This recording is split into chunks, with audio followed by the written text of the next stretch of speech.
જી આજે સુરત વિપક્ષ કચેરી ખાતે પ્રેસ વાર્તાનું આયોજન કરવામાં આવ્યું છે અને મારી સાથે મારા આમ આદમી પાર્ટીના તમામ નગરસેવકો સાથે આજે પ્રેસનું આયોજન કર્યું છે। આજની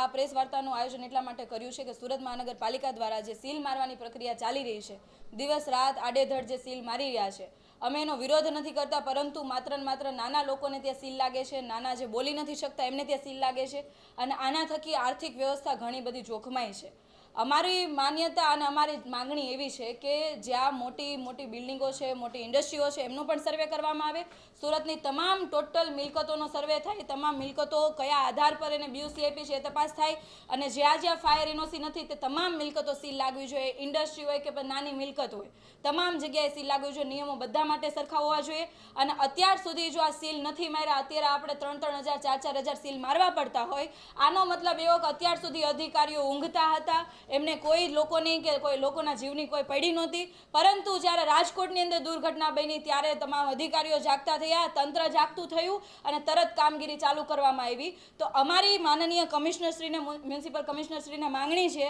કે અત્યાર સુધી જે બીયુસી આપવામાં આવી છે, ગેરકાયદેસર મિલકતો અત્યાર સુધી સ્થાયી હતી, લોકો હજારોની સંખ્યામાં ત્યાં કામ કરતા હતા, ફાયર યુનિવર્સિટી નહોતી, તો એ માટે જે તે જવાબદાર અધિકારીઓ વિરુદ્ધમાં કાયદેસરની ખાતાકીય તપાસ બેસાડવામાં આવે, ખાતાકીય તપાસ બેસાડ્યા બાદ એમના ઉપર ફરિયાદ પણ નોંધાવવામાં આવે, સાથે સાથે જે કોઈ નેતાની ભલામણ હોય એ નેતા વિરુદ્ધમાં પણ ફરિયાદ દાખલ કરવામાં આવે, જેથી આવનારા સમયની અંદર આવી કોઈ દુર્ઘટના ના બને ને નિર્દોષ લોકોનો જીવ એમાં ના જાય, એ માટેની આજની માંગણી છે અને અમે માનનીય કમિશનરશ્રીને આજે લેટર આપીને રજૂઆત પણ કરવાના છીએ। સાથે સાથે બીજી રજૂઆત એવી છે કે તમે જે પ્રમાણે સીલ મારો છો એ જ પ્રમાણે કોર્પોરેશનનું કામ 24/7 ચાલુ કરી દો, જેથી તમામ લોકો એમાં જે એપ્લિકેશન કરે છે ફાયર એનઓસી લેવા માટે, તો એ તમામને આપણે સમય પ્રમાણે અને કાયદાકીય પ્રોસેસ કરીને આપણે તાત્કાલિક એમને એનઓસી આપી શકાય। તમામ ઝોનની અંદર ફાયરની ઓફિસ કરી દેવામાં આવે, જેથી લોકો ઝોનની અંદરથી જ પોતાની જે ફાયર સિસ્ટમ હોય, ફાયરના ઇન્સ્ટ્રુમેન્ટ હોય, સાથે સાથે ફાયર એનઓસી હોય, તમામ વસ્તુ ત્યાંથી મેળવી શકે, એ માટેની આજની પ્રેસ વાર્તા હતી।